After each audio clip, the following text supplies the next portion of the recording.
Let's kick things off right now with the leader of the Social Democratic Party, a very sensible man, William Clouston. William, a very good morning to you.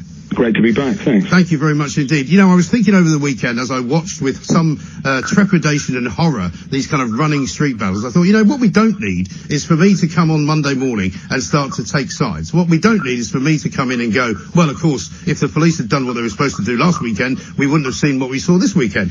What I wanted to do was to see somebody like yourself, William, who is very much removed from that kind of twin system, that whole kind of, you know, party political tribal scenario where you're either an extremist on the right or you're extremist on the left. And the kind of arguments people were having with themselves on Twitter was just quite frankly ridiculous. So I thought, let's talk to William, because he will be able to tell us why he thinks, or whether he thinks even, that the political leaders of our times right now are sort of encouraging this kind of behaviour.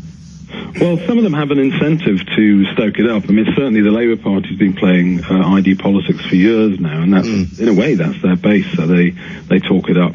It's very divisive, and it's of no use to us at all. Right. And to think that importing US-style hyper-racialization of politics into this country is a good idea is such a mistake. I mean, we luckily avoided the scourges of fascism and communism in the 20th century, and we must avoid bringing in this adversarial style of politics which they have in the States. It's absolutely no good at all. We just don't need it.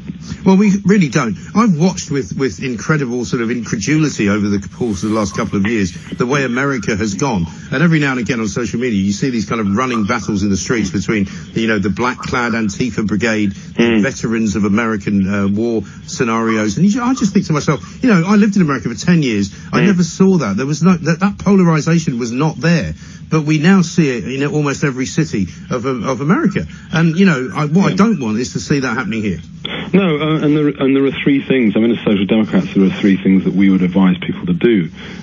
It is actually difficult, Mike, to some extent, in calling it out, you're taking part in it, and it's something we try not to do. But there's three things. First, stop racializing everything. Yeah. You know, the constant idea that you have to have social justice warriors whose basic aim is to find some sort of disparity.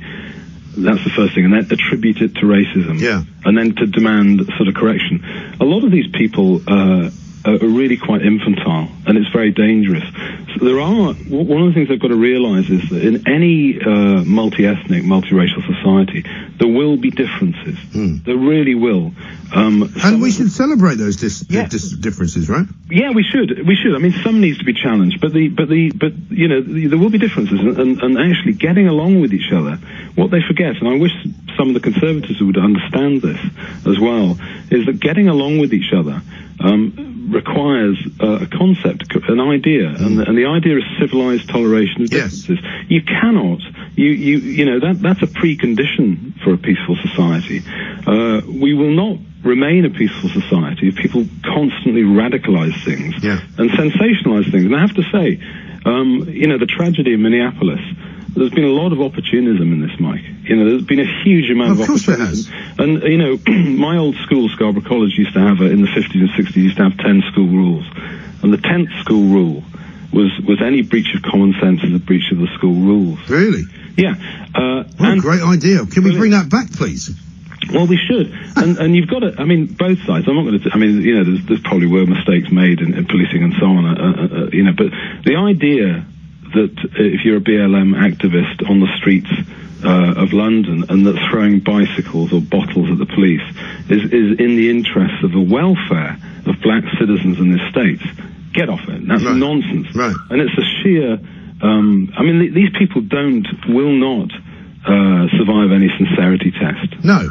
Well, also, I mean, we spoke on Friday to Gary McFarlane, who is one of the supposed sort of organisers. Great interview. Of Black Lives Matter. He confessed quite openly, and without me asking him to do so, that they want to deconstruct the police, to have no police whatsoever in the country, to basically legalise all drugs, and to completely tear down the current democratic process of voting. Now, if that is not a dangerous idea to follow, and a dangerous kind of movement to endorse, I don't know what is. thought that was a great interview, because the more we can... Black Lives Matter is Ben Cobley did a piece on SDP Talk, which is great, and I think people should read it. Black Lives Matter is a great slogan, and it's actually a masterpiece of marketing. And it induces the idea that if you criticize that slogan, you're in some way not interested in the welfare of all people, or black people, which is nonsense. But people should have a look at the program. For heaven's sake, have a look at the program. Dismantling capitalism, defunding the police, slavery reparations. The worst thing I've read, Mike, in anything that's attached to this, is the rhetoric of disrupting what they call the Western prescribed nuclear family structure. Yeah. That's insane. That no person could advocate that in America and sincerely believes that's going to help black people or anyone else. No. Well, this is it. I mean, and it turns out, as was revealed by the Times on Saturday, that this guy, Gary McFarlane, has been a long-term member of the Socialist Worker Party, which makes an awful lot of sense given what he's now saying. And the fact that he has attached himself to Black Lives Matter proves that he is entirely an opportunist, entirely somebody who would like to use this as a battering ram to break down the system, which is what he's always advocated. But he's never been listened to before, because nobody cares what the Socialist Worker Party thinks, but people are very interested in those people who want to look after the welfare of what they regard as badly treated members of the ethnic minorities. Yeah, but the problem is that it's what, I mean, I'd expect radicals to radicalise, you know? Yeah, right. So that's sort of not really exciting. What I've been it's exciting when you find out that he's a radical as opposed to a campaigner for the issue that you thought he was a campaigner for. No, BLM in the States is completely radicalised. Yeah. I mean, it's a revolutionary organisation. It was dreamt up largely by sociologists and university partners. We can talk about that. I mean, you know, we've said before as a party that far too many people are going to university. It's not socially useful. They come out radicalised. It's not good. But that's a slightly separate thing. You know, it's in his interest to do that. What has really astounded me about recent events is the extent to which a lot of BLM claims have not been treated critically. So you get institutions like the Premiership or you know, comically, Yorkshire Tea and other, you know... Oh, yeah, we stand against racism. Okay, great. No, we all do. No, we all do, and we should. But don't take on and start retweeting BLM's propaganda, because... Well, also, I would ask Yorkshire Tea one question. Are you absolutely and utterly happy that if I went to where you grow your tea in Sri Lanka, that I would not find people working in slave-like conditions? Well, you will, and that's a point that the historian Neil Oliver made the other day about people inanely photographing statue removal and desecration of monuments with smartphones that were almost. Funnily enough, another great interview on this very show. Yeah, exactly. No, you know, and they're taking pictures of smartphones which almost certainly have cobalt in them. Yeah, of course they have. By child slaves in Africa, and again, it's the sheer disingenuous nature of it. You know, as I say, it's the institutions. It's the weakness of the institutions in saying, actually, that's wrong. No. You know, well, listen, if hypocrisy was their currency, William, they'd all be millionaires. They would. But it's not. I mean, you know, and the Premiership, I mean, you know, again, they're a commercial organisation. Do they want capitalism to be dismantled? Do they?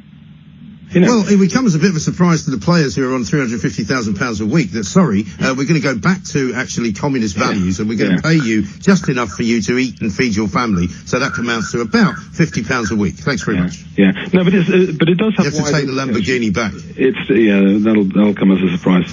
But it's the wider dangers, Mike. It's where does it go? You see, they, like a lot of these things, they start off with wonderful words, social justice. And the history, if you look at the history of mankind, a lot of these movements start off utopian slogans, and it ends up, you know, in this case, it would end up with commissars sticking pencils through people's hair at school to decide whether they're an oppressor or a victim. It's nonsense. And it's so dangerous. I mean, if you do some history, read the history of multi-ethnic states throughout the world, the successful ones always rely on this concept. I'll go back to it. Civilized toleration of differences. You've got to get that. If you don't understand that, you will not have a successful multi-ethnic society. And the ones where it fails, Mike, it's usually the successful, often conspicuously successful minorities that suffer. I mean, you know, racial violence, pogroms, against Chinese in Indochina or Malaysia or Indonesia or Asians we've seen in Uganda in the 1970s, and worst of all, tragically, Jewish people in Europe. This is, if you go for highly racialized politics and you're not prepared to accept that some groups will have different outcomes to others, this is where you're headed, and it's terrifying. Well, it is, but how can we get out of it, though, William? What's your view on how we come out the other side? Because I've always said that what we're interested in here at Talk Radio is solutions, not just highlighting problems, and I wonder whether there will be a certain, shall we say, lack of focus after a while, because an awful lot of these people have got short attention spans, and they love the punch-ups, they love the aggro, but actually, once that all kind of goes away and ceases to be novel, what do they do then, and what can we do to make sure it doesn't get worse? I think you need to challenge people that are radicalizing things. You need to try and de-escalate. Yeah. And that goes, the problem might be, and I'm not minimizing the task because it's gone into the institutions now. So give you an example from the weekend.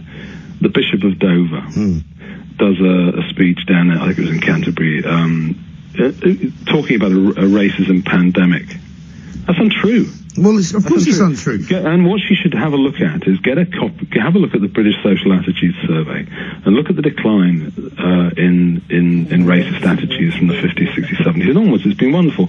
You can't, and it's wrong for her to call, to sensationalize in that way. And that's what you've got to do. You've got to call these people out, and say that's just it's not a true reflection of Britain. It's funny, if you're in the streets, I did a bit of work in Ghana a couple of years ago, and a lot of the people that I worked with there was on a medical charity thing, wanted to come to Britain. They knew that it's one of the most tolerant societies on earth. Yeah. Speak to some of the immigrants on the streets of Lisbon, who in many cases come from Angola and Mozambique. They also want to come to London because actually they know London's a very tolerant place, and it must remain so.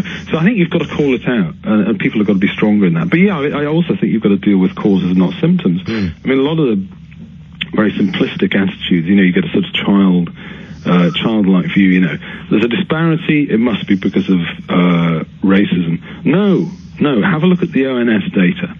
You'll see hierarchies of say, earnings. You have Chinese at the top, and you have Indians, and then whites possibly, and then Bangladeshis and others in different positions.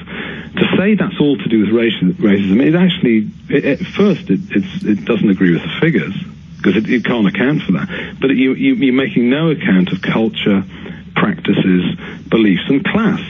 I mean, as a political party, the Social Democrats, we talk about class. Class is hugely important. I know Labour don't want to talk about it, but we will. Absolutely brilliant stuff. Thank you, William, very much indeed. William Clouston, their leader of the Social Democratic Party.